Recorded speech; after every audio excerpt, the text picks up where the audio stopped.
అందరికీ నమస్కారం. రాష్ట్ర వ్యాప్తంగా సెకండ్ వేవ్ ఉన్నటువంటి కోవిడ్ పరిస్థితి రోజు రోజుకి కొంచెం మెరుగుపడుతూ ఉంది. రాష్ట్ర ప్రభుత్వం తీసుకున్నటువంటి నిర్ణయాలు ఏదైతే 5 మే కర్ఫ్యూ మధ్యాహ్నం 12 గంటల నుంచి మరుసటి రోజు ఉదయం 6 గంటల వరకు విధించడం జరిగింది. అప్పుడు నుంచి స్లోగా కేసుల సంఖ్య బాగా తగ్గింది. రోజువారీగా వస్తున్నటువంటి పాజిటివ్ కేసులు ఆ సంఖ్య గణనీయంగా తగ్గింది. పీక్ స్టేజ్లో దాదాపు 24,000 కేసెస్ రోజువారీగా వచ్చేటువంటి పరిస్థితి ఉంటే ఇవాళ దాదాపు 5,000 నుంచి 6,000 కేసులు రోజువారీగా వచ్చేటువంటి పరిస్థితి నెలకొంటుంది.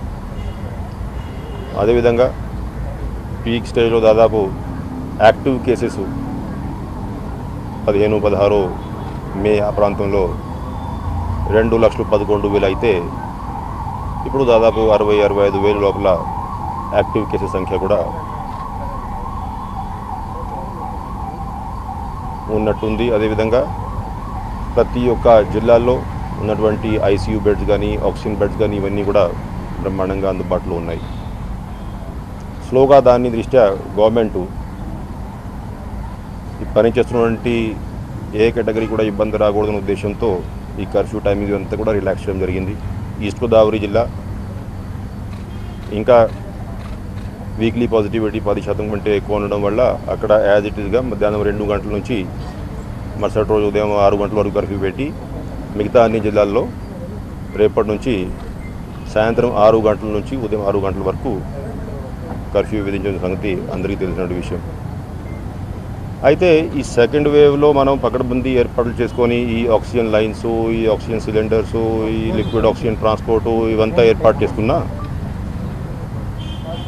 చివరికి పర్మనెంట్గా కోవిడ్ నుంచి మనం విముక్తి పొందాలంటే అందరికీ సరైన సమయంలో వ్యాక్సినేషన్ చేయగలిగితేనే అది సాధ్యం. అయితే ఓవరాల్గా మన రాష్ట్ర వ్యాప్తంగా పరిస్థితి చూసుకుంటే నిన్నటి వరకు 1,23,00,000 16,699 డోసెస్ మనం అడ్మినిస్టర్ చేసాం. దాంట్లో ఓన్లీ ఫస్ట్ డోసు ఉన్నటువంటి వాళ్ళు, అంటే ఎవరికైతే ఇంకా సెకండ్ డోస్ మనం వేసుకోలేదు, ఎందుకంటే ఈ government of India guide lines Covishield duration ఏదైతే ఉందో 12 వారాల నుంచి 16 వారాలు వరకు మనం పెంచాం కాబట్టి ఫస్ట్ డోసు ఎవరైతే తీసుకున్నారు దాదాపు 70,23,000 మంది ఉన్నారు. సెకండ్ డోసు 2 డోసెస్ తీసుకున్నటువంటి వాళ్ళు 26,46,711 మంది ఉన్నారు.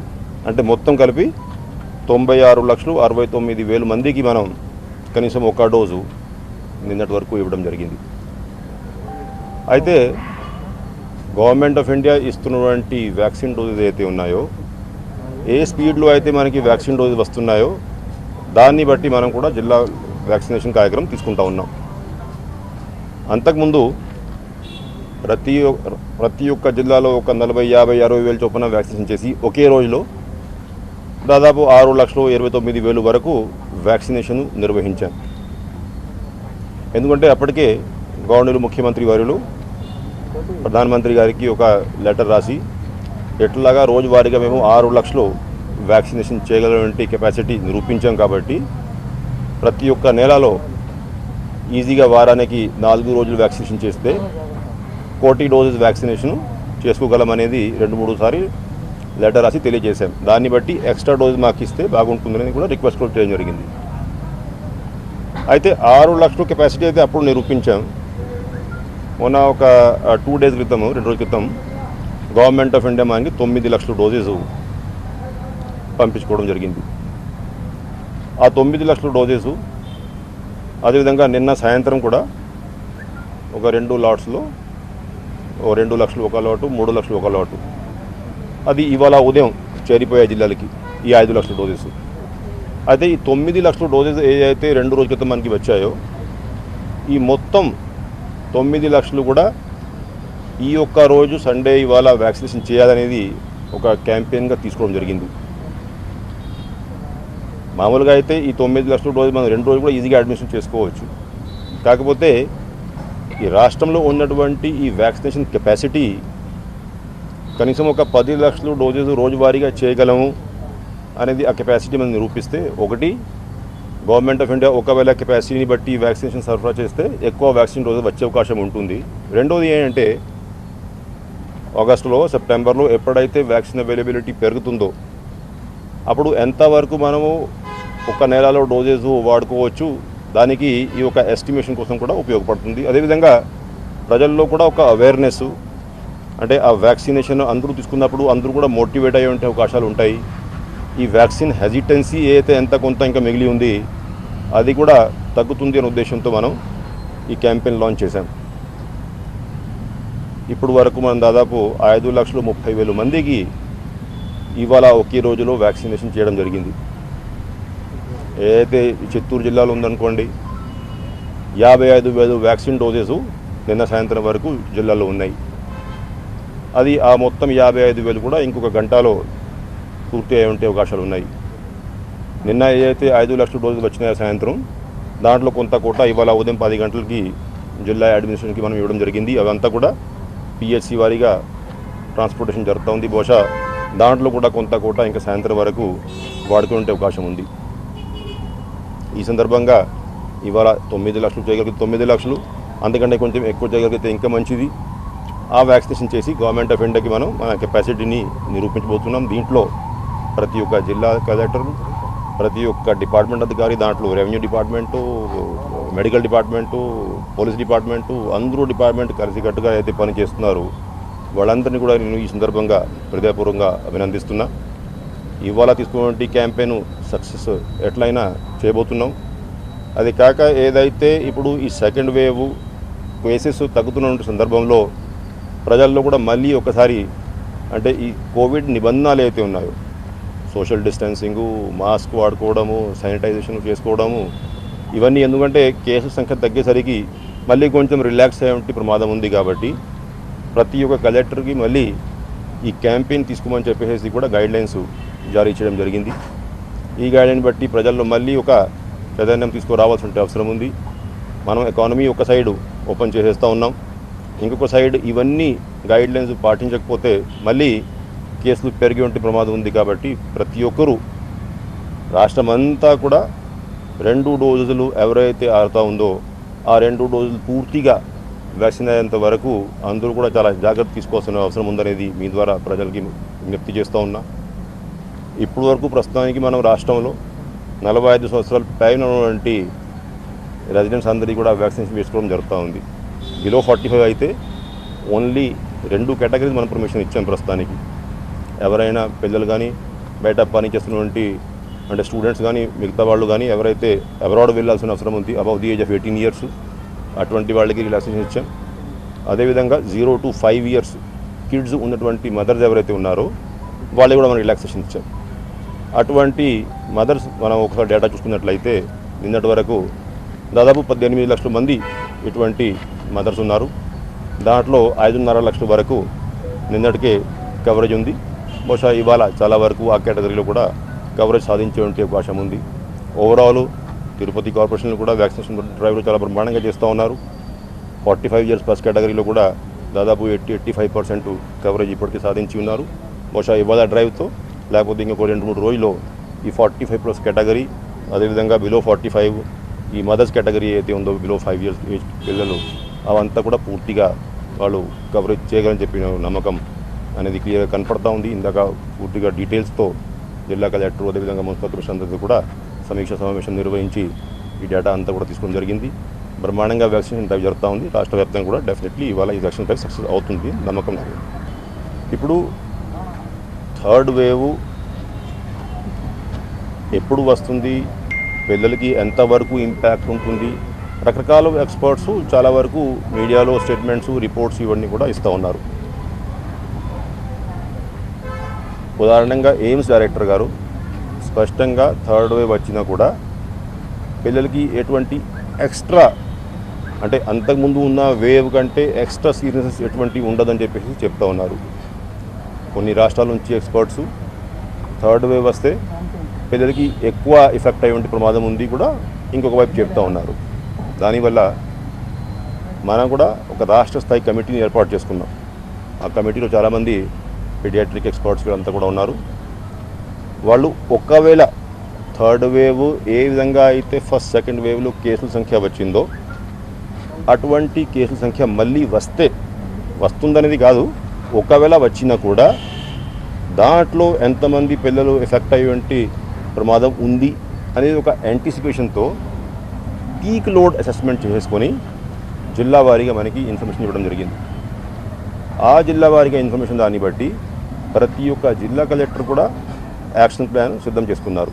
అంటే ఎన్ని పీడియాట్రిక్ బెడ్స్ అవసరం ఉంటాయి, ఎన్ని నియోనేటల్ ఐసీయూస్ అవసరం ఉంటాయో, మిగతా ఎక్విప్మెంట్ ఏ విధంగా అవసరం ఉంటుందో, డ్రగ్స్ ఇవన్నీ ఏ విధంగా ప్రత్యేకంగా అవసరం ఉంటుందో. ఉదాహరణంగా సెకండ్ వేవ్లో మీకు తెలుసు స్టార్టింగ్లో రెమ్డెసివిర్ గురించి చాలా హడావడి చేశారు అందరూ. తర్వాత ఫ్రీగా అవైలబుల్ ఉందనుకోండి రెమ్డెసివిర్ అప్పటి నుంచి. అదేవిధంగా చిన్న పిల్లలకి ఒకవేళ ఇమ్యూనోగ్లోబిన్స్ అవసరం అయితే దానికి ఏమైనా షార్టేజ్ వస్తే ముందుగానే మనం కావాల్సిన డోసు, అంటే ఉదాహరణగా ఇమ్యూనోగ్లోబిన్ కేసులో మనం 10,000 డోసులు కొనుక్కొని ముందుగానే ఏర్పాట్లు చేస్తూ ఉన్నాం. అట్లాగా ఐసీయూ బెడ్స్ నుంచి మొదలుపెట్టి ఆక్సిజన్ లైన్స్, నర్సెస్కి కావాల్సిన training, requirement of paediatric doctors, ఇవంతా కూడా మాస్టర్ ప్లాన్ తయారు చేసుకొని దాన్ని బట్టి గవర్నమెంట్ శాంక్షన్ ఇవంతా ఇచ్చారు. పనులు మనం ముందుకు తీసుకుపోతూ ఉన్నాం. ప్రత్యేకంగా ఫస్ట్ వేవ్కి సెకండ్ వేవ్కి డిఫరెన్స్ మీరు కూడా చూశారు. ఆక్సిజన్ రిక్వైర్మెంట్లు అసలు కోవిడ్ స్టార్టింగ్లో ఫస్ట్ వేవ్ కూడా ప్రారంభించే ముందు రాష్ట్ర వ్యాప్తంగా 3,636 ఆక్సిజన్ లైన్స్ ఉన్నాయి all put together. First wave పూర్తి అయ్యేసరికి మనం ఈ కెపాసిటీని 23,000కి పెంచుకున్నాం. అయితే ఇంకా ఈ సెకండ్ వేవ్లో ఉన్నటువంటి ఎక్స్పీరియన్స్ దాన్ని బట్టి ఇంకా 7,000 ఆక్సిజన్ లైన్స్ రాష్ట్ర వ్యాప్తంగా మనం ఏర్పాటు చేస్తూ ఉన్నాం. ఆక్సిజన్ లైన్స్తో పాటు లాస్ట్ ఇయర్ తిరుపతిలో మీరు చూశారు, ఈ లిక్విడ్ ఆక్సిజన్ మూవ్మెంట్లో ఎక్కడైనా ఇబ్బంది వస్తే కొంచెం ప్రమాదం అనేది అందరూ కూడా గుర్తించారు. అయితే ప్రతి ఒక్క హాస్పిటల్లో ఎంతవరకు అయితే ఐసీయూ బెడ్స్ ఉన్నాయో, ఐసీయూ బెడ్స్ కాకుండా బయట ఆక్సిజన్ బెడ్స్ ఉన్నాయో దానికి కూడా మొత్తం డైలీ రిక్వైర్మెంట్ ఆఫ్ ఆక్సిజన్ ఎంత ఉంది అనేది అసెస్మెంట్ చేసుకొని కావాల్సినటువంటి పిఎస్ఏ ప్లాంట్స్, అంటే పిఎస్ఏ అంటే అది స్థానికంగానే ఆక్సిజన్ గ్యాస్ జనరేట్ చేసేటువంటి ప్లాంట్స్ అయితే ఉన్నాయో అది ఎస్టాబ్లిష్మెంట్కి గవర్నమెంట్ టెండర్స్ ఫైనల్ చేసాం, ఆర్డర్ ఇవ్వడం జరిగింది. మీకు ఆగస్టు లోపల ప్రతి ఒక్క హాస్పిటల్లో కావాల్సినటువంటి ఆక్సిజన్ ఈ పిఎస్ఏ ప్లాంట్ ద్వారా ఇచ్చేటువంటి కెపాసిటీ ఈ థర్డ్ వేవ్ కోసం మనం ఏర్పాటు చేస్తూ ఉన్నాం. ఆ పిఎస్ఏ ప్లాంట్ ఒకవేళ గవర్నమెంట్ హాస్పిటల్ అన్నింటిలో పూర్తిగా ఉంటే ఎక్కడ కూడా ఈ లిక్విడ్ ఆక్సిజన్ సప్లై ఆగిపోయినా కూడా ప్రమాదం లేకుండా ఉంటుందనే ఉద్దేశంతో ముందుకు పోతూ ఉన్నాం. మొత్తం కలిపి దాదాపు 350 కోట్ల రూపాయలు మనం ఇవన్నీ పనులకు శాంక్షన్ ఇచ్చాం, టెండర్స్ ఫైనల్ చేసాం. అయితే ఫస్ట్ లైన్ ఏంటి, ఇప్పుడు oxygen supply, liquid oxygen movement. ఆ లిక్విడ్ ఆక్సిజన్ మూవ్మెంట్లో కావాల్సినటువంటి ట్యాంకర్స్ లాస్ట్ వేవ్లో మీరు గమనించి ఉంటారు, స్టార్ట్ అయ్యేటప్పుడు ఆక్సిజన్ గవర్నమెంట్ ఆఫ్ ఇండియా ఒరిస్సాలో లేకపోతే తమిళనాడులో దూరం ప్రాంతంలో కేటాయించిన దేశవ్యాప్తంగానే, ఆంధ్ర రాష్ట్రమే కాదు, ఈ ఆక్సిజన్ మూవ్మెంట్ కోసం కావాల్సిన క్రయోజెనిక్ ట్యాంకర్స్ కొంచెం దేశవ్యాప్తంగా తక్కువ అయినాయి. దానికోసం 25 ట్యాంకర్లు, ప్రతి ఒక్క ట్యాంకర్ 20 కిలో లీటర్ కెపాసిటీ, అది మనం ఇంపోర్ట్ చేయడం జరిగింది. వచ్చే నెల ఆఖరికల్లా ఇవన్నీ వస్తూ ఉన్నాయి. ఈ ట్యాంకరు అది కాక ప్రతి ఒక్క హాస్పిటల్ 50 బెడ్స్ ఉన్నటువంటి హాస్పిటల్స్కి ఒకవైపు మనం ఈ ఆక్సిజన్ లైన్స్ వేస్తూ ఉన్నాం. ప్రతి ఒక్క 100 బెడ్స్ ఉన్నటువంటి 100 బెడ్ కంటే ఎక్కువ ఉన్నటువంటి హాస్పిటల్స్లో కనీసం ఒక 10 కిలో లీటర్ స్టోరేజ్ కెపాసిటీ, ఈ లిక్విడ్ ఆక్సిజన్ స్టోరేజ్ కెపాసిటీ కూడా మనం పెంచుకుంటున్నాం. So liquid oxygen movement capacity, storage capacity ఒకవైపు అయితే, సెకండ్ సైడ్ ఈ పిఎస్ఏ ప్లాంట్స్. మూడోది అంటే ఒకవేళ ఏ ఇబ్బంది వచ్చి కూడా ఆ రోజు ఒకవేళ పిఎస్ఏ ప్లాంట్ కూడా సరిగా పనిచేయకపోతే కావాల్సినటువంటి ఆక్సిజన్ కాన్సన్ట్రేటర్స్ కూడా ప్రతి ఒక్క హాస్పిటల్ మనం ఏర్పాటు చేస్తూ ఉన్నాం. రాష్ట్ర వ్యాప్తంగా మనం టెండర్స్ అంతా పెట్టి అంటే ఆ ఆక్సిజన్ కాన్సన్ట్రేటర్స్ అరైవల్ మొదలైంది. మొత్తం కలిపి దాదాపు 15,000 కాన్సన్ట్రేటర్స్ ఏర్పాటు చేసుకుంటున్నాం. అదేవిధంగా 15,000 కాన్సన్ట్రేటర్స్ తీసుకుంటానే ఇంకొక వైపు 10,000 డీ టైప్ సిలిండర్స్ కూడా ఎక్స్ట్రా మనం ఈ వేవ్లో కొనుక్కోవడం జరిగింది. అంటే మొత్తం కలిపి అంటే కావాల్సినటువంటి ఆక్సిజన్ లైన్స్, కావాల్సినటువంటి PSA plants, liquid oxygen storage capacity, concentrators, D type cylinders అన్ని రంగాల్లో కూడా సఫిషియెంట్ ఏర్పాటు చేస్తూ ఉన్నాం.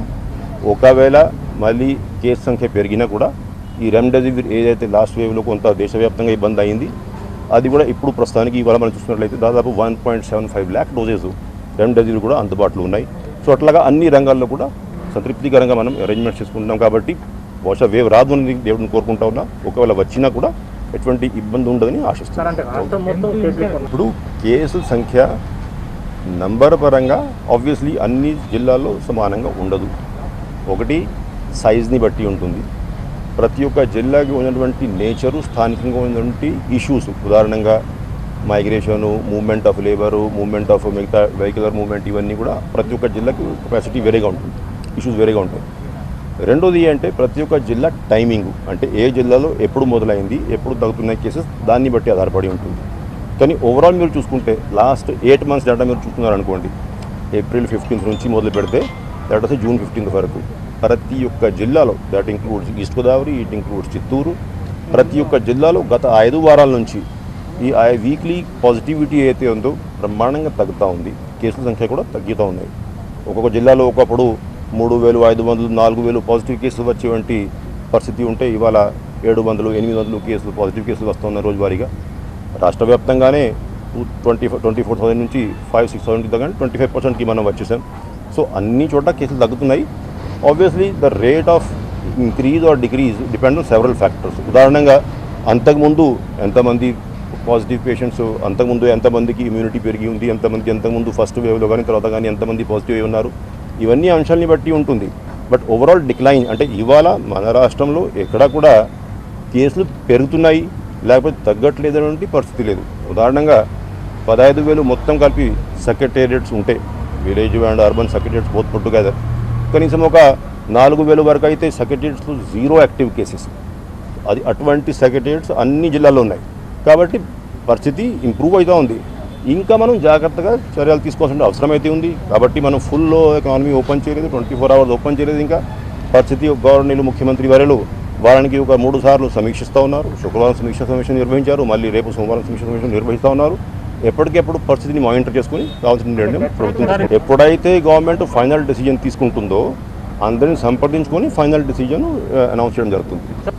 రాష్ట్ర వ్యాప్తంగా, ఈవెన్ దేశవ్యాప్తంగా ఎట్లా ఉందంటే, బ్లాక్ ఫంగస్కి కావాల్సినటువంటి ఏదైతే ఎంఫోటెరిసిన్ B ఇంజెక్షన్ ఉందో అది ఏ రాష్ట్రం ఎంత ఆర్డర్ పెట్టినా కూడా గవర్నమెంట్ ఆఫ్ ఇండియా ఇటువంటి కోటా ప్రకారమే సప్లై అవుతుంది. సో మనం లాంగ్ బ్యాక్ అసలు ఫస్ట్ 1 వీక్లోనే దాదాపు 60,000 డోసెస్ పైన ఆర్డర్ ఇవ్వడం జరిగింది. కానీ అంటే గవర్నమెంట్ ఆఫ్ ఇండియా ఎంత కోటా ఇస్తే అంతే సప్లై అవుతుంది. కాబట్టి ఎంఫోటెరిసిన్ B సప్లై ఒక్కొక్కవేళ కొన్ని చోట షార్టేజ్లో ఉన్నా కూడా దానికి ముఖ్యమైన కారణం స్టేట్ గవర్నమెంట్ కాదు, గవర్నమెంట్ ఆఫ్ ఇండియా ఇటువంటి కోటా. ఎందుకంటే దీనికి కావాల్సిన కంపోనెంట్స్ ఇంపోర్టెడ్ కంపోనెంట్స్ కాబట్టి ఆ కంపోనెంట్స్ తయారవుతుంది ఈ ఇంజెక్షన్. అయితే ఎంఫోటెరిసిన్ B కాకుండా పోసకోనజోల్ ఇంజెక్షన్స్ ఏవైతే ఉన్నాయో అదేవిధంగా పోసకోనజోల్ ట్యాబ్లెట్స్ ఉంటాయి. అయితే ఈ పోసకోనజోల్ ఇంజెక్షన్స్ కానీ ట్యాబ్లెట్స్ కానీ రాష్ట్రంలో ఏ జిల్లాలో ఏ హాస్పిటల్లో షార్టేజ్ లేదు. అయితే డిఫరెంట్ లైన్స్ ఆఫ్ ట్రీట్మెంట్ సీరియస్నెస్ని బట్టి, అవైలబిలిటీని బట్టి ఇది మెడికల్ డిపార్ట్మెంట్లో ఉండి డాక్టర్స్ నిర్ణయిస్తారు అనుకోండి. బట్ ఎక్కడా కూడా ఈ పోసకోనజోల్ ఇంజెక్షన్ కానీ ట్యాబ్లెట్స్ కానీ షార్టేజ్ లేదు. మీరు కావాలంటే మీ తిరుపతి హాస్పిటల్లో కూడా చూసుకోవచ్చు. ఎక్కడా కూడా రాష్ట్రంలో ఈ కంప్లైంట్స్ లేవు. అయితే ఎంఫోటెరిసిన్ B because government of India controlled item, వాళ్ళు ఎంత అలోకేషన్ ఇస్తే అంతే కంపెనీ సప్లై చేస్తాయి కాబట్టి అది డిపెండింగ్ ఆన్ ది అవైలబిలిటీ వాళ్ళు ఇవ్వడం జరుగుతూ ఉంది. మనకు ఉన్న సమాచారం ప్రకారం ఇంకొక 1 వీక్ అయితే ఈవెన్ ఎంఫోటెరిసిన్ B కూడా సప్లైలో ఎటువంటి ప్రాబ్లమ్స్ ఉండదనేది. ఆఫ్టర్ ఆల్ బ్లాక్ ఫంగస్ మనం అంటే మ్యూకోమైకోసిస్ని మనం నోటిఫైయబుల్ డిజీజ్ చేసిన దానికోసమే. అంతకుముందు మీరు చూడండి, ఒక నెల క్రితం ఎప్పుడైతే ఈ బ్లాక్ ఫంగస్ వార్తలు మొదలైనాయో అప్పుడు స్టార్టింగ్లో అసలు రాష్ట్రంలో, దేశంలో ఎక్కడ ఎన్ని కేసులు ఉన్నాయో కూడా సరిగ్గా తెలిసింది కాదు. ఎందుకంటే నోటిఫైబుల్ డిజీజ్ కానప్పుడు కరెక్ట్గా ప్రతి ఒక్క హాస్పిటల్, అది గవర్నమెంట్ హాస్పిటల్ నుంచి వచ్చినా కూడా ప్రైవేట్ హాస్పిటల్ నుంచి కూడా ఇన్ఫర్మేషన్ వచ్చే దాంట్లో ఇబ్బంది ఉంటుంది. కాబట్టి దాన్ని నోటిఫైడ్ డిజీజ్గా నోటిఫై చేసాం మనం. అప్పుడు నుంచి కరెక్ట్గా ప్రతి ఒక్క కేసు సరైన సమయంలో ఇన్ఫర్మేషన్ వస్తూ ఉంది. ఆ సరైన సమయంలో ఇన్ఫర్మేషన్ వస్తూ ఉంది కాబట్టి ఏదైతే నెంబర్ మనం రోజువారీగా ప్రెస్ కాన్ఫరెన్స్ పెట్టి నేను విజయవాడ ప్రకటిస్తూ ఉన్నాను, ఈ ఇంత పెద్ద సంఖ్య ఏదైతే వచ్చిందో అది దానివల్ల వచ్చింది. ప్రతి ఒక్క కేసు మానిటరింగ్ జరుగుతూ ఉంది. అయితే అదేవిధంగా ఆ కేసులో కూడా దాదాపు 770 పైన సర్జరీలు మనం చేశాము. ఆ సర్జరీలు చేసి చాలామంది పేషెంట్స్ రికవర్ అయ్యి ఇంటికి వెళ్ళిపోయారు. కొంతమంది ఇంకా ఫాలోఅప్ ట్రీట్మెంట్ జరుగుతూ ఉంది. ఈ ప్రతి ఒక్క కేసు సరైన సమయంలో డిస్కవర్ కావాలి, డిస్కవర్ అయ్యి ట్రీట్మెంట్ మొదలు కావాలి. ఎందుకంటే స్టార్టింగ్లో మనం డిస్కవర్ చేస్తే ఈవెన్ ఈ ఎంఫోటెరసిన్ బి స్థాయికి రాకుండా ఈవెన్ పోసకోనాజోల్ ఇంజెక్షన్స్తో టాబ్లెట్స్తో కూడా ట్రీట్మెంట్ చేసే అవకాశం ఉంది కాబట్టి పకడ్బందీగా ముందుకు వెళ్తూ ఉన్నాము. అంటే ఇది పేషెంట్ని బట్టి కూడా ఆధారపడి ఉంటుంది. అంటే సరైన సమయంలో ఆ పేషెంట్స్ కూడా కన్సర్న్ డాక్టర్స్తో మనం అప్రోచ్ అయితే ఈజీగా ఐడెంటిఫికేషన్ చేసే అవకాశం ఉంటుంది. కాబట్టి ఎవరైనా పేషెంట్స్ ఉంటే కేసెస్ ఉంటే సరైన సమయంలో డాక్టర్ని సంప్రదించుకోవాల్సిందిగా వాళ్ళని విజ్ఞప్తి చేస్తున్నా. బట్ ఓవరాల్ గవర్నమెంట్ ఎఫర్ట్ ఏంటంటే క్లియర్గా టైమ్లీ డిటెక్షన్ చేసుకొని ఎక్కడా కూడా ఫిగర్స్ దాచి పెట్టకుండా సరైన సమయంలో డిటెక్షన్ చేసి వీలైనంత వరకు త్వరగా ట్రీట్మెంట్ ఇవ్వాలని గవర్నమెంట్ ఉద్దేశం. 2-3 రోజులకి ఒకసారి నేను ఆరోగ్యశ్రీ పేషెంట్స్ ఎంతమంది, టోటల్ హాస్పిటల్లో ఉంటే బెడ్ స్ట్రెంత్ ఎంత అనేది స్పష్టంగా మీడియాకి చెప్తా ఉన్నాను. మొన్న నేను ఇచ్చినటువంటి ఫిగర్స్ ప్రకారము రాష్ట్ర వ్యాప్తంగా ఉన్నటువంటి టోటల్ కోవిడ్ కేసెస్ ఏదైతే హాస్పిటల్లో ట్రీట్మెంట్ తీసుకుంటా ఉన్నారు దాంట్లో 91% ఆరోగ్యశ్రీ పేషెంట్స్ ఉన్నారు. అంటే గవర్నమెంట్ ప్రైవేట్ కలిపి మినిమం ప్రతి ఒక్క జిల్లాలో 60% పేషెంట్స్ కోవిడ్ ట్రీట్మెంట్ ఎవరైతే తీసుకుంటారో ప్రైవేట్ హాస్పిటల్స్లో వాళ్ళు కూడా ఆరోగ్యశ్రీ పేషెంట్స్ అనేది స్పష్టంగా ఫిగర్స్ ఉన్నాయి. అంటే హాస్పిటల్ వారీగా మనం అనాలిసిస్ చేసుకోవాల్సిన అవసరం ఉంది. వేగ్ ఇంప్రెషన్స్ వేరే, యాక్చువల్ ఫ్యాక్చువల్ పొజిషన్ చూసుకుంటే ఎందుకంటే పేషెంట్ వారీగా పేర్లు మన దగ్గర ఉన్నాయి కాబట్టి టోటల్ హాస్పిటల్లో ఉన్న పేషెంట్స్ ఎంతమంది ఆరోగ్యశ్రీ కింద ట్రీట్మెంట్ తీసుకుంటారో డేటా చూసుకుంటే definitely above 60% are taking treatment in Aarogyasri.